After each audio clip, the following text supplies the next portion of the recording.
ధీరజ్ అయితే food order తీసుకొని విశ్వక్ వాళ్ళ దగ్గరికి వస్తూ ఉంటాడు. ఇక విశ్వక్‌ని చూసి ధీరజ్ అయితే అలా చూస్తూ ఉండిపోతూ ఉంటాడు. విశ్వక్ అయితే రారా నీకెంత ఘోరంగా అవమానించాలో అలా చూస్తానని చెప్పేసి అలా కోపంగా చూస్తూ ఉంటాడు. ఇక ధీరజ్ దగ్గరికైతే ఫుడ్ పట్టుకొని ధీరజ్ అయితే విశ్వక్ దగ్గరికి వెళ్తూ ఉంటాడు.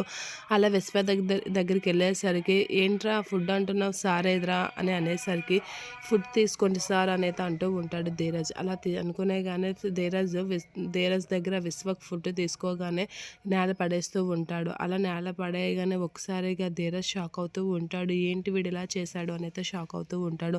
అలా షాక్ అయ్యి ఆ ఫుడ్‌ని అయితే ఎత్తుతూ ఉంటాడు. అలా ఫుడ్‌ని ధీరజ్ ఎత్తుతూ ఉంటే విశ్వక్ అయితే అలా చూస్తూ నవ్వుతూ ఉంటాడు. విశ్వక్ వాళ్ళ ఫ్రెండ్స్ కూడా నవ్వుతూ ఉంటారు. ఇక ధీరజ్ ఏం చేయలేక తన ఫుడ్‌ని అయితే తీసుకొని ఎత్తుతూ ఉంటాడు నేల పడిపోయిన ఫుడ్‌ని. ఇక అదంతా చూసి విశ్వక్ వాళ్ళ ఫ్రెండ్స్ అయితే చాలా ఘోరంగా ధీరజ్‌ని అవమానిస్తూ ఉంటారు. అలా అవమానిస్తున్న వాళ్ళ ఫ్రెండ్స్‌ని అయితే ప్రేమ వచ్చి కొడుతూ ఉంటుంది. అలా ఒక్కసారిగా నీళ్ళకుండతో కొట్టేసరికి విశ్వక్ అయితే షాక్ అవుతూ ఉంటాడు.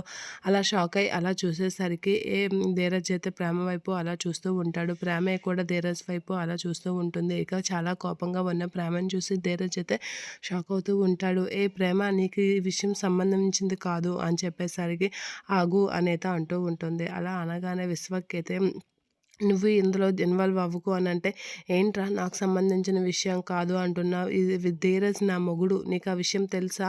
అని గట్టిగా అంటూ ఉంటుంది. అలా అనగానే ఒక్కసారిగా ధీరజ్ అయితే షాక్ అవుతూ ఉంటాడు. ఏంటి ఇలా మాట్లాడుతుంది ప్రేమ అనైతే షాక్ అవుతూ ఉంటాడు.